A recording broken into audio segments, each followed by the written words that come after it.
Então agora a gente vai abrir de fato a plataforma do Photoshop. Então eu vou abrir aqui o menu iniciar e quando você for abrir, você só precisa clicar aqui no Adobe Photoshop CC 2018. Eu já deixei o meu aberto aqui para facilitar, então eu já vou abrir diretamente aqui a plataforma. Quando você abrir, vai ter essa interface aqui. Se for a primeira vez que você estiver entrando, navegando no software, não vai ter esses arquivos recentes aqui. Isso aqui são coisas que eu abri da última vez que eu mexi aqui no Photoshop. Então, por isso que eles já ficam aqui mais fáceis. Isso é uma coisa bem legal, inclusive, que basta você clicar em um arquivo desse que ele vai automaticamente reabrir o que eu estava criando aqui. E uma outra forma de você fazer isso também seria clicar aqui em abrir, que você vai tentar localizar dentro do seu computador algum arquivo que você queira abrir. No nosso caso, a gente vai criar uma arte do zero, então eu vou clicar aqui em criar, e aí ele abre esse pop-up aqui.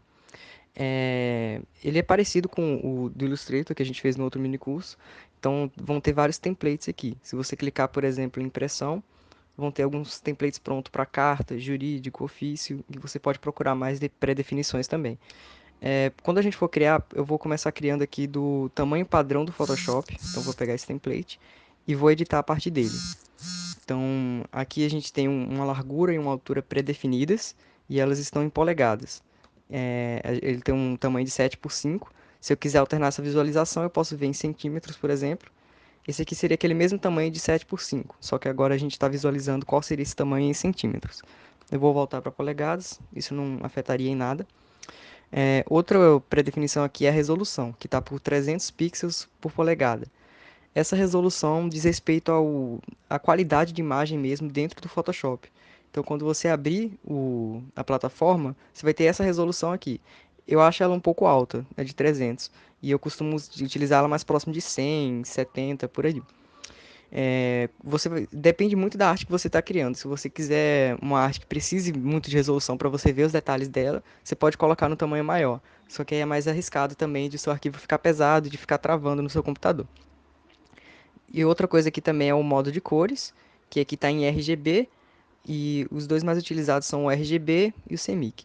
Normalmente o modo de cores RGB ele é utilizado para criações da web, e o modo CMYK é quando você vai fazer alguma impressão do seu arquivo lá no final. Então eu vou deixar aqui o RGB, supondo uma criação para a web mesmo, e aqui a gente poderia escolher o número de bits de memória que vão ser gastos para salvar essas cores.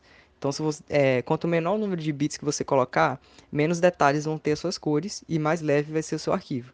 Então, eu vou colocar aqui um número intermediário de 16 bits, que seria um arquivo também não tão pesado, mas também com um certo detalhamento bom de cores. E por fim, a gente pode escolher também o conteúdo do plano de fundo, se a gente vai querer ele branco ou preto. Aqui a gente criaria o nome do nosso arquivo, vou colocar como teste.